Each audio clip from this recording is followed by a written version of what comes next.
talking. There we go. Hello, Eugene. Hello, Rob. How are you? Very good, my friend. What have you been up to since you and I last talked? Well, I wrote a second book, and I'm marketing the book right now. It's called Paris on My Mind, Thoughts of Paris, James Baldwin, and Harlem. Now, speaking about Paris, I was reading the information that you were kind enough to send to our producers, and you had quite a time in Paris. Yeah, I really believe that I programmed myself to have this paranormal experience because when I was preparing to go to Paris, I Mhm. kept telling myself that something was going to click in Paris. And then I also kept repeating that I'm returning to a home that I've never been before. So it seemed like the spirit guided me on the trip. And the entire trip was just something very, very difficult to believe. Mhm. I was, humming songs, and then I would hear the song in the next 5 minutes. And I shouldn't say the next 5 minutes, but I would hear the song later. And it seems like nearly everything I thought of, it manifested. And when I got to the Louvre, this was the 4th of January, 1998. I spent maybe 5 or 6 hours looking at everything except art. And I told myself that I wanted to see the Mona Lisa. And when I took the elevator or walked up to the place where the the paintings were, something just happened to me. It was as if I had seen color for the first time. And there was like it felt like a heavy overcoat had been draped over my shoulders. And then the place became very foggy. And then all of a sudden, the paint from all the paintings Mhm. disappeared. It looked like movie screens that were just white, waiting for the film to begin. And then all of a sudden, the paint came back, and then they were so bright. The colors were so bright, and then the paint formed into an orange waterfall, and it came towards me, and it hit me in the stomach. And Hmm. then after that, it sounded like a wet paintbrush had slapped me across the face. And then I came out of it. But it was somewhat frightening because nothing like this has ever happened, not to this extent, because I've had other experiences. And this was dealing with art. When I was in St. Louis, 1984 and 1987, I went to the old courthouse on 4th and Broadway. It's 4th Street on the east side, Broadway on the west side of the courthouse. And I was under the dome, and I saw a man coming out from the dome, and Mhm. it looked like he was falling on me or going to fall on me. So I ran out of the area. And it happened twice, the same experience. It's very difficult to believe. But even as a kid, before I could talk, I was trying to figure out who Harry Truman was. Harry Truman lived 50 miles south of my hometown, and he lived in Independence, Missouri, and he was in my home quite frequently. But I could hear my parents talk about Harry Truman in St. Louis. I could figure out what St. Louis was, but I just couldn't figure out who Harry Truman was. A voice within my head says, I think he works with Daddy, but he doesn't work in the same department. And I think he works either in the employment office or with the union. And then maybe a year and a half or so after that, I was on a train. It was an exhibit called the Freedom Train. It was probably 1947, 1948. And I had finished touring the train, and a voice within my head said, There he is. And I said, Who? God? It says, No, that's the President of the United States. Wow. And I looked up, and there was President Truman, and he pointed his finger at me, and my head went straight down to the floor. And that was the end of that. But it's just something, I don't know. I've always been very inquisitive, and at the time that I first heard about Harry Truman, I couldn't talk. But 2 or 3 years later, when I saw him, there was a part of me that recognized him. And I was just somewhat surprised. How did you feel knowing that that was Harry S. Truman, President of the United States, pointing his finger at you, Eugene Crowley? Yeah, since I was probably 3 years old at the time, Mm-hmm. and my sisters were with me, but I don't think I even told them, but it just didn't sink in. But there was something I can remember when Harry, our President Truman, was. I'm sorry. Are you all right? I'm fine. I'm fine. Okay, good. Yeah. Good. I was in the third grade when Harry Truman left the White House. Mm-hmm. And I was very angry. I was sitting in my classroom looking straight ahead at the front of the room. And I told myself, there's going to be a blizzard, a buck passing in this country since Harry Truman is leaving the country. And I could see this. I could see snow and just dollar bills floating around the area. Later that year, when I guess it was King George VI, Queen Elizabeth's father, when he died, I was sitting in my classroom in the same seat, and I could see in the back of my head, it was like a person going through a maze. And for some reason, that was green in the background. Mm-hmm. But I was just upset that the king had passed away. And I didn't know later, I didn't know that kings could die. And I was just somewhat upset. But that was in the third grade. But I just said that there's going to be a blizzard, a buck passing in this country since President Truman would leave the country. But he was one of my heroes, or one of my first heroes. And I still admire President Truman.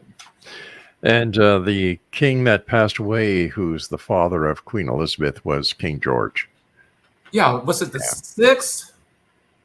I think it was. Well, he wasn't Henry VIII, that I know. Or Peter Noon would have written a song about him instead of Henry VIII. Yeah. I just like to go back to the Louvre because I've always wanted to go there. And I have to ask you, did you see the Mona Lisa? Yes, I saw it. What was it like? Well, it was in a glass, there was a bit, I can't say bit, but a glass that protected it. Mm-hmm. And I guess there were several people around the painting, and I didn't take a real close look, but I did know that I saw it, and I was happy that I did see it. And I guess that was after I had this event with the paintings, and it was sort of like an alcove. And I even thought I was going up some stairs. And the incident reminded me of the, what's this building in Detroit? The Fisher Building in Detroit is a very beautiful Art Deco building. And it has like a balcony, and there's paintings on the wall. And I told myself, this reminds me of the Fisher Building in Detroit. So, but there's something about art that just makes my physical eyes close and my spiritual eyes seem to open. And I think it can only happen when you're not in a hurry, because most people tend to run through museums and they're busy trying to get to their next location in the city. But Gene, you and I hate to do this, my friend, but you and I have to take a break now. We'll be back in a couple of minutes. Exonation, our guest this hour is Eugene Crowley. And Eugene, how can people get a hold of you, or how can they buy your books? It's at Amazon.com. Paris on My Mind, Thoughts of Paris, James Baldwin, and Harlem. All right, my friend, please stand by. And this is the X Zone. My name is Rob McConnell. This is a place where people dare to believe and dare to be heard, Monday through Friday from 10 p.m. Eastern until 2 a.m. Eastern, right here on the X Zone Broadcast Network at X Zone TV channel. Don't go away.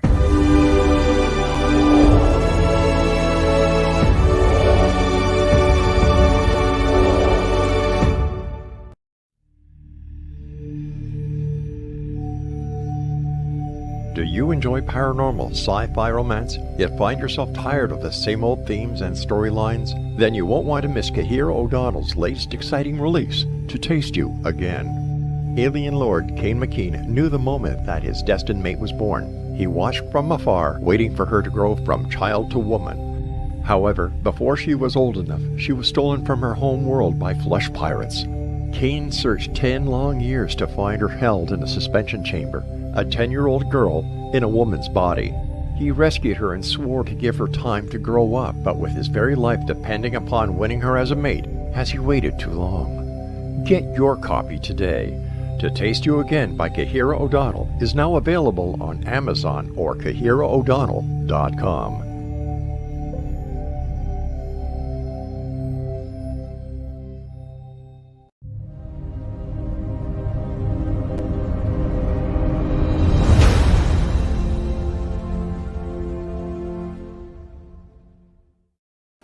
Welcome back, everyone. Eugene Crowley is our special guest. Eugene is in, I believe, the windy city of Chicago, Illinois, and talking about some rather unique paranormal experiences. Prior to, have you always had an interest in art? Well, yeah, I guess I've always scribbled or, doodle, and sometimes I would take a project and try to complete it. And even my 8th grade teacher mentioned that painting, it was really crayons. I drew of a 2nd grader and they liked it. It wasn't a masterpiece, but for some reason they could tell that it looked very similar to the person that posed for me. And when we had art in grammar school, and I don't know, it was just a part of the curriculum. And if they put material in front of you, we just, we didn't fuss or argue. We just worked with the material. And I can remember, I guess, finger painting, and, making pictures. And I guess every holiday, our school teacher would put decorations on the window. And so art has always been a part of my life. I had an uncle who was an artist. He wasn't a full-time artist, but I can remember at my grandmother's house, there was a painting, and my grandmother told me it was done by my Uncle Charles. So it's been a part of our family, but I just didn't really develop art as, a producer of art or, making paintings or what have you. But I think my aunt could draw, and my father, he used to draw for me cars, automobiles. So most of them had talent, and I just didn't go into art. When I was a kid, I was just into books all the time. What's the Golden Books, I believe it was called. My mom and dad brought me, Mother Goose stories. Oh, yeah. I was trying to figure out how could a cow jump over the moon, and I thought to myself that cow could really jump. And but it was just a part of my childhood, and I spent most of my childhood reading. I read all the books in the neighborhood library 3 times before I was 11 years old. My goodness. So reading was just a part of me, and fine arts and so forth. But I never did get into drawing seriously. But I do like art. There's just, like I said before, my physical eyes seem to close, whereas my spiritual eyes can see something that the physical eyes don't see. Why do you think that? Let me rephrase the question. Were you drawn to go to Europe, or was it? Go ahead. No. Okay.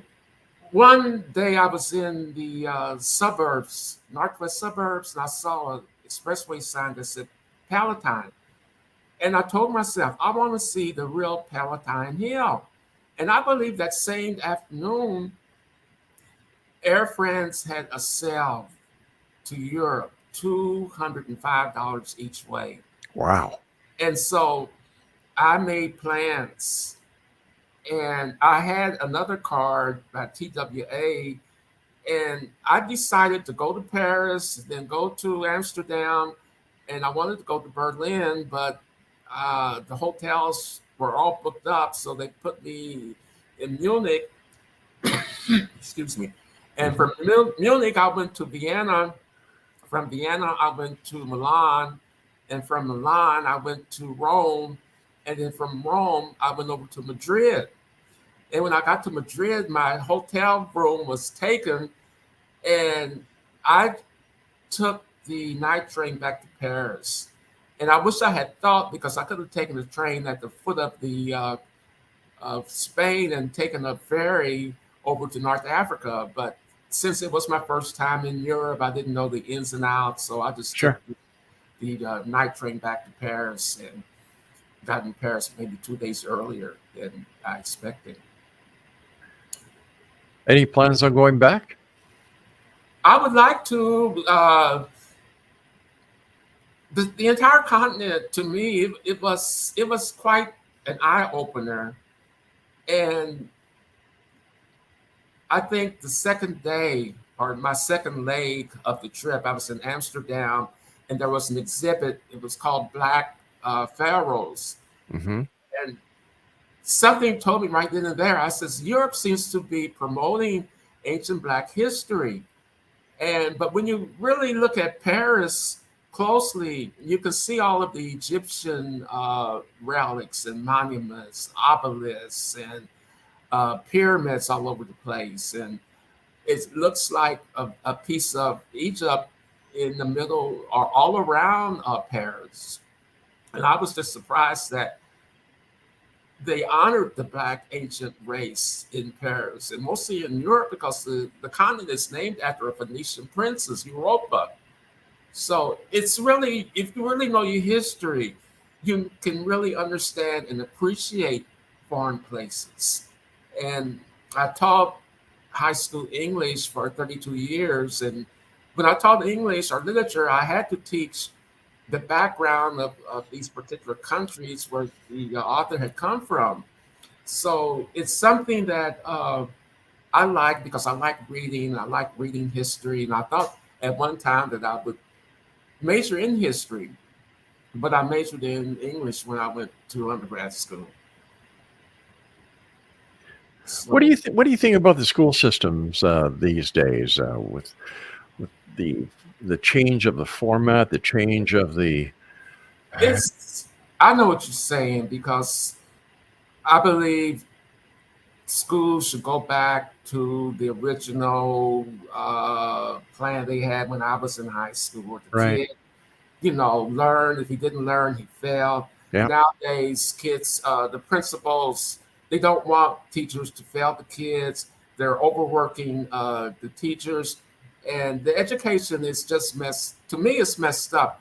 Our superintendent of the schools is called a CEO, and that's like it's so far from the humanities, and it's like a corporate entity now. yeah.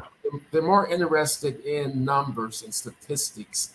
And it's just, like I said, they should go back to the time when kids learned and when they did their own work, and no That's right. people were in the school arguing with the teacher over a grade.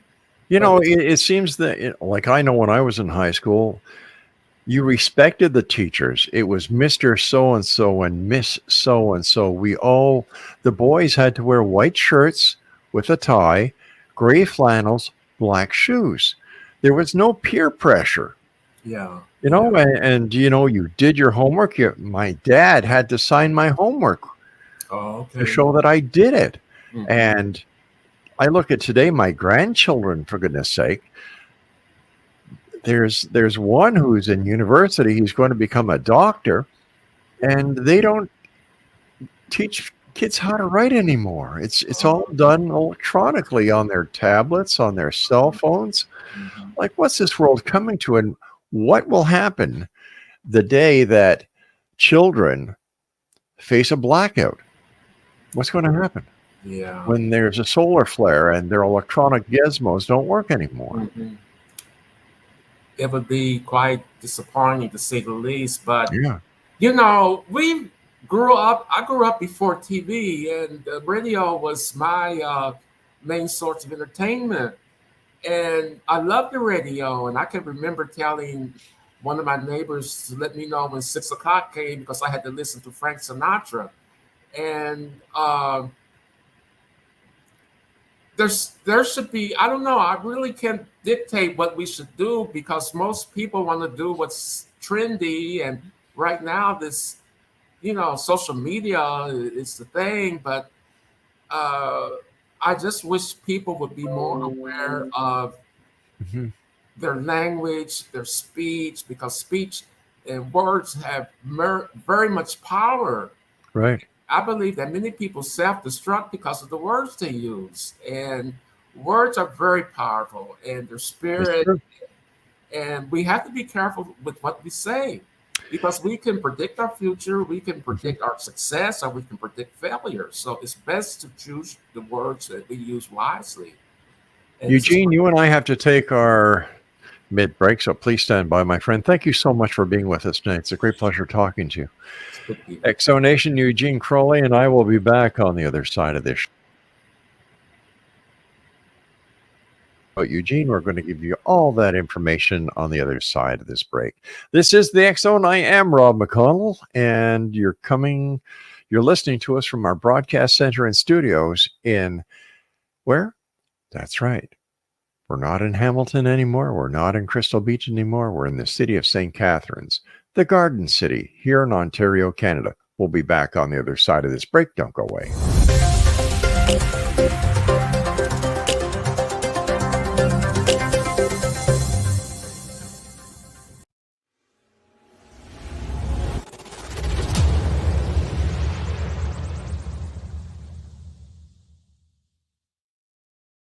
So I was watching the X Zone TV channel last night when I was abducted by aliens, and they kept repeating to me over and over again, simultv.com, simultv.com. What's simultv.com? That's what I asked them. They had it written on the side of their UFO. How do you spell that? UFO. No, I mean simultv.com. simultv.com. simultv.com. Right. simultv.com. Interesting that you were abducted by aliens in a simultv.com UFO last night. Oh, yeah? Yeah. Now that you mention it, I remember now last night I was awakened from a deep sleep. My great-grandmother was standing there. She said she'd come from the hereafter to tell me about simultv.com. She even spelled it out for me. simultv.com, sonny boy. simultv.com. simultv.com, sonny boy. Wow. Yeah. Guys, you'll never guess what my psychic guru just told me. simultv.com. Exactly. Are you guys psychic too? Of course. We all know about simultv.com. simultv.com.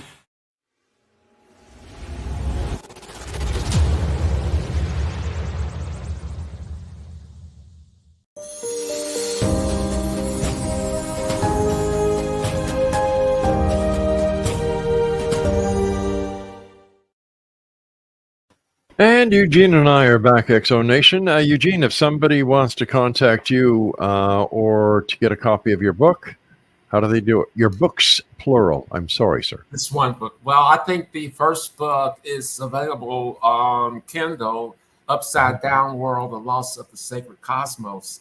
It's available at Amazon. But this book here, Paris on My Mind, Thoughts of Paris, James Baldwin in Harlem, can be purchased at Amazon.com. All right. I can understand Paris. I can understand Harlem, but James Baldwin? James Baldwin, if you read his writings, his philosophies, they mimic or they parallel Socrates and Buddhist teachings, ancient Egyptian teachings, and of course Christian teachings. And Baldwin was a pastor at an adolescent when he was an adolescent, and he, got religion at a teenage age when he was a teenager. And it's sort of strange because before I had this experience, I had no idea that it was going to happen to me. And in The Fire Next Time, James Baldwin mentioned that he was in the church, and he was singing and clapping his hands and figuring out a plot for a story. Then all of a sudden he was on the floor. And it's just like these experiences or episodes just creep up on us, and we don't know that they're coming. But going back to Baldwin's intelligence and wisdom, it's the wisdom that he uses that, again, parallels ancient Eastern religion, philosophies, and teachings. And he just says, he said the same thing about what Socrates had mentioned or learned in Africa, man, know thyself. He says that people who cause social problems, they don't know themselves. And he was speaking of the spiritual identification, self-knowledge, and that was the priority of the ancient Egyptians and people who lived in a holistic society. And we are the culture that we're in now is more external, where we build up our bodies, we build up our muscles, and our outward, our external features. Whereas the inner cultures, the past cultures, they purified their thoughts, their words, what they said. And as I said before, words have power, and we have to be careful what we say, because these words, they do have power, and we manifest our future with the words that we speak. So it's best to use positive words and words that can bless us and not heal or harm us, because many people today, they say almost anything without being aware of the power of words.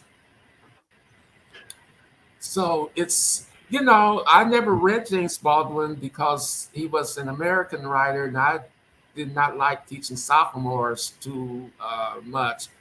But I read one story, My Dungeon Shook, and it is a very revealing story. And he gives lessons or strategies how to avoid the inferiority complex. And he mentions the fact that people who are inferior, they project their shortcomings onto their victims, hoping that the victim will become inferior or to react to what the person is calling him. And Baldwin mentions that we should keep our dignity. It's not worth retaliating or reacting to these threats and negative images that are thrown to people. So it's more or less, I still say, following the Eastern way, the ways that the Egyptians and the Greeks and those who sought self-knowledge, they are the best role models. And I believe that to solve our problems, we need the wisdom of the past, because today the Western mind is very deceptive and very deceiving, and it can come up with new ideas and what have you. But it's to know the truth, and the truth will set you free. And this statement is used frequently in many of Baldwin's writings. And when we know that we are spirit, that the spirit, there's no stopping to our achievements when we know that we're spirit, when we keep our mind on the spirit. And this is what we have to do in this society, because there's just too much violence and too much negativity in our society today. We need to stamp this out. We need to go for self-knowledge as the ancients had done, and abide by these words, abide by the laws that govern man, nature, and cosmos. And we just are so stuck with this one, how do you say, the environment, but we are related to the earth, to greater cosmos, and most people just don't believe that, or they don't realize it. But we were made in the image of God. If we're made in the image of God, we have to act like God. We got to use his word. We got to use his wisdom. And to me, wisdom is the best answer. It's the decider of many conflicts, especially in the myth of Osiris, where Set, the brother of Osiris, killed Osiris, and he ran a long kingdom, destructive kingdom, and I guess for several hundreds of years. And the thing that really decided the battle between Horus, the immaculate conceived son of Osiris, was the intervention of the god of wisdom.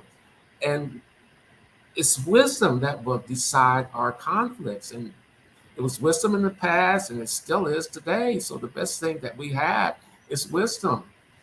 And again, our country, our society, they focus on cliches, telling people off, but the best decider of any conflict is that of wisdom. And this is what we need to use more of.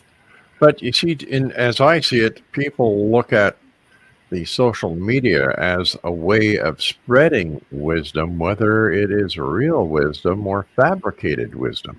Yeah, So how do we get around that, my friend? yeah.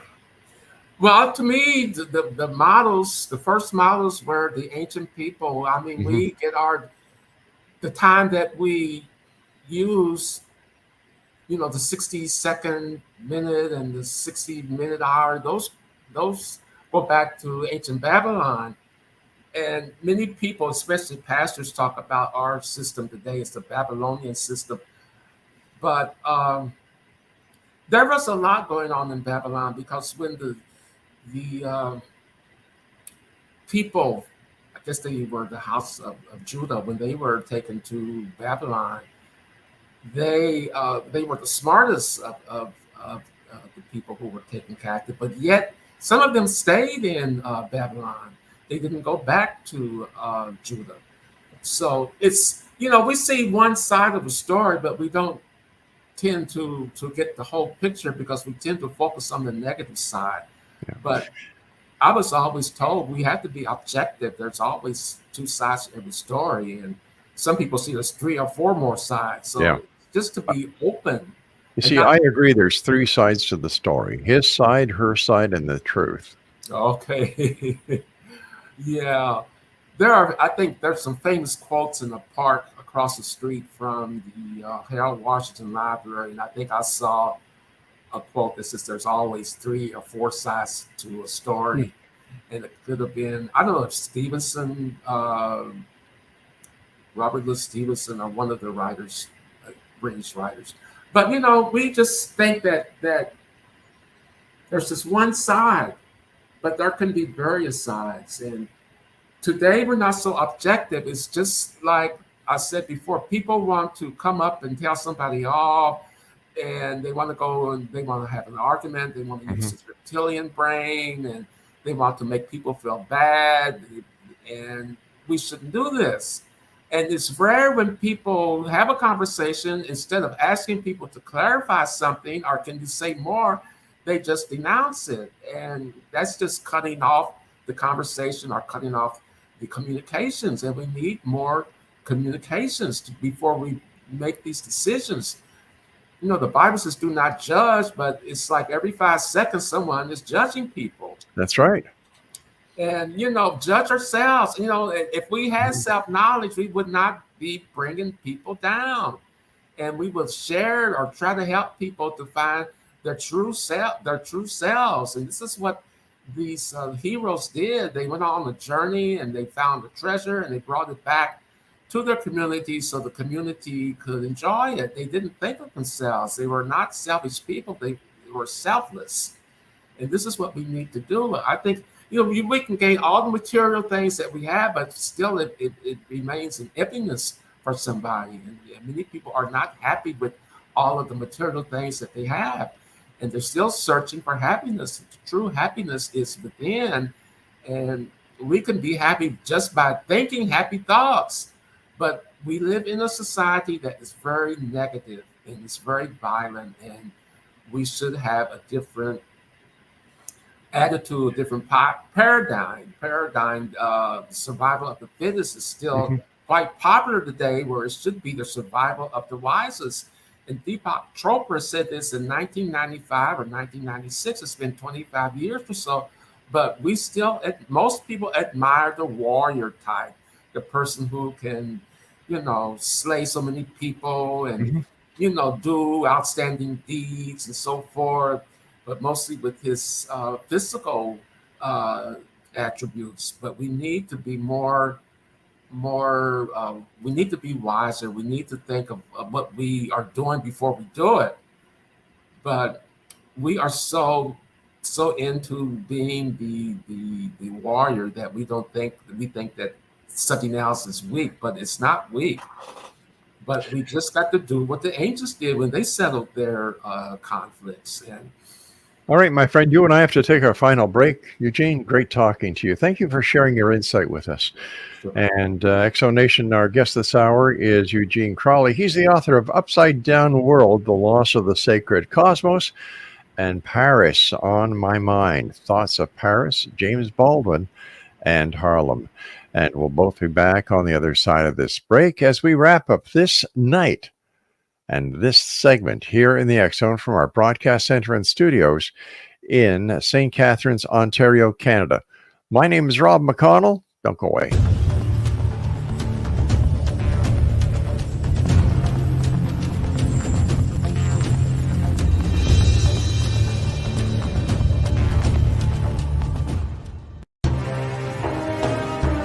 To be accosted in her bed and abducted by aliens was the last thing Michelle expected.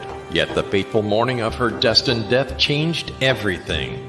Lord Lan Ramos, Alpha King of Vidar, the monstrous befanged alien looming over her bed, was her destined mate come to save her from certain death. He is a telepathic mute shifter. Can Michelle accept him and his animal? Once on Lan's home planet, Michelle becomes increasingly psychic, revealing her as the fabled Oracle of Vidar. As factions conspire to destroy them, will they overcome mounting threats? Will Michelle's growing gifts save them, or ultimately destroy her? Don't miss this sci-fi shifter romance with charismatic and engaging characters.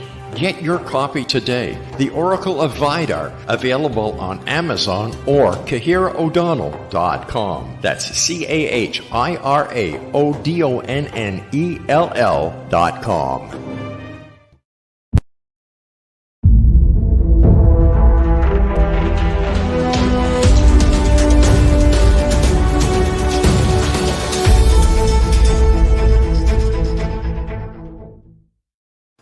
And welcome back, everyone. Before we say so long, I'd just like to thank our guests from tonight.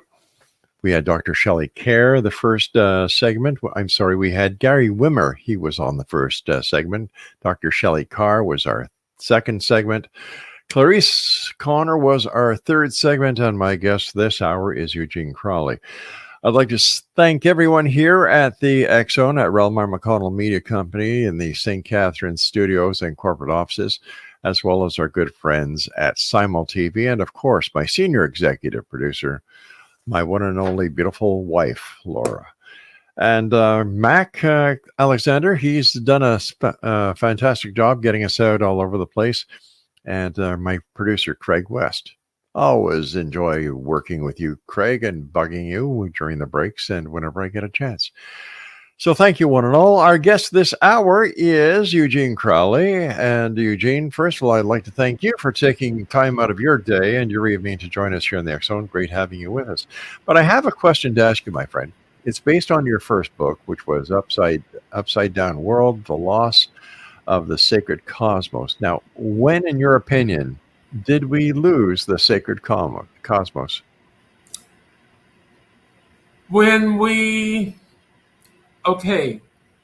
I wrote in that book that when the Germanic tribes came down from Scandinavia and destroyed the Roman Empire, that was the loss of the sacred cosmos. But then when the Europeans came over to America, the Indians had a sacred cosmos. And the Indians, they, again, were very spiritual. And instead of keeping the spiritual orientation of the American Indians, their culture was just dismantled. Mm-hmm. And we started this, the United States, and it was an exclusive, or they did not welcome everybody in the colonies, the American colonies. And so the sacred cosmos or the spiritual environment of the American Indians was dismantled by the Europeans, whose ancestors destroyed the Holy Roman Empire, or the Roman Empire. So it's like the sins of the father, where instead of coming to a country and getting along, but there's warfare, and the Indians were pushed on reservations to the worst parts of the country, and it just destroyed their world. And again, when the people from Scandinavia came down and destroyed the Holy Roman Empire, it was the loss of a sacred cosmos. And the mother goddess was destroyed.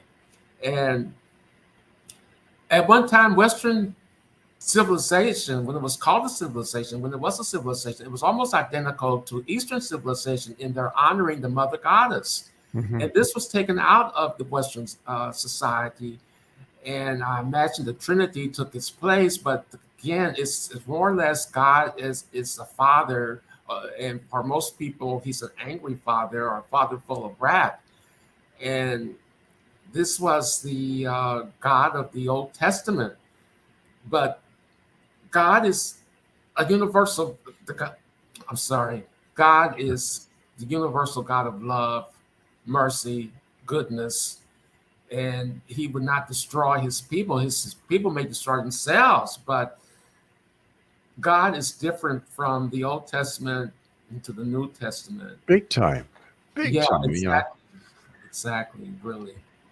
I always looked at as at the Old Testament, that the God there was very strict, very demanding, very, very cruel to those who did not follow his way. And yet the God of the New Testament, love, compassion, understanding. Why do you think this is? I really do believe, and I believe if you read, I feel a person has to read Babylonian, what they call mythology, but there may be truth in that mythology, because there were people, and there was a writer named Zechariah Sitchin, Sitchin. Oh yes, I had Zechariah on the show many times before he passed away. Right. Okay, but he could interpret these ancient cuneiform writings of ancient Samaria, Babylon. And he writes that there were people from a different world, and they needed gold for their atmosphere. And so these people who came down, they were super, super intelligent. And eventually they did not want to do this work of mining gold. So they created Homo sapiens, and they took part of their DNA and mixed it with the people who were already here. Mm-hmm. So eventually they, came up with a race that was created to be a slave race. And this is the beginning of Homo sapiens, according to Sitchin. And there's just so much about the ancient world that our society covers up, because there's pictures of a pyramid or a face on Mars, where one of these people from this different world was exiled to Mars, and there's a big human face on Mars. Well, when it gets to the face of Mars, that was discredited by a number of scientists and at NASA itself. Well, I still say that we can denounce something without really thorough study. And there's even pyramids on Mars, and even the name Cairo is related to Mars. But I believe our society, the mainstream society and academia, they have a way of denouncing things that they just don't understand. It's a different mindset. Well, let's look at academia for a moment here. They're still teaching kids in school today that Christopher Columbus discovered the Americas, when he didn't. He was just one of many explorers that landed on the shores. He was in, the Caribbean instead of the. Right. It was you have the Vikings, you have the Irish, you have the seafarers who crossed from Europe into America in order to get the nickel for their bronze. Like, come on, why don't they just teach us the truth? They want the supremacy of the white race or the Western society, which is not really, it's not true what they right. Because I believe the Phoenicians came up looking for tin in the upper Great Lakes or someplace around there, but you won't hear this. And many history books are wrong when they identify the Cushites as Caucasian. They were black. They were one of the sons of Ham. And the Bible is all about black people. And yet academia and mainstream society, they have a way of telling a story that would benefit them or would make their books look great or what have you, but they're all wrong. And Baldwin says that if we contest or challenge the definitions of white America, that white America will kill us. And I think that most people get angry when a person is trying to correct them. And at one time I thought prejudiced people and bigoted people were people without education. But most people who are educated in their own field, they denounce things that are not familiar with them. They call it pseudoscience and anything without truly investigating it. And at one time, I can remember that you had to do the research before you came up with some judgment or conclusion. But most people today, they just want quick answers. And I think the social media is a big disaster for some people who want to be, the first to answer, the loudest to come up with the comment or what have you. But we got to go back to the past because they strove for self-knowledge. When you know that you are a spirit, you can use your spirit to do miracles and to help humanity. We're here to help humanity and save the earth. And we're not supposed to be bombing all over the world and killing people. That's wrong. Thou shalt not kill. But I hate to do this, my friend, but we've run out of time for tonight. First of all, thank you so much. Love to have you back on to continue this conversation. And what are your final thoughts for our listeners tonight? I want them to be aware, to seek their true selves, and to know that there's something in them that's greater than those in the world. There was a comment on the back of the first book that I wrote. There's more to life than what we've been told. There's more to life, there's more to us, because we just think of the human side of an individual, but we are spirits, and with spirits, we have the same power that created the earth, that makes the world go around, but we just don't believe that. I just wish that people would be more spiritually aware.